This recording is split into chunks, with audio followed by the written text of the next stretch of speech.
Where does the name for Pentre come from? So today I'm in Flintshire and I'm in a small hamlet, village kind of thing, just outside of Queensferry called Pentre. Let's get into the name. Pentre means a hamlet or a village. It's made of two parts, pen, meaning top or head, and tre, which means a homestead or a town. At one point, it was also known as Pentre Croft. Pentre was built in the 1780s for industrial workers who worked in the colliery. According to Howell Owen's Place Names of Flintshire, we can know this because in old maps there's a path that leads from the houses here directly to the collieries.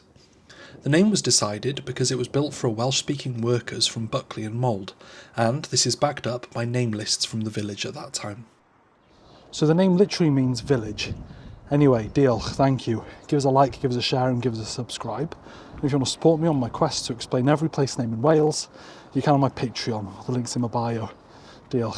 Have a good one.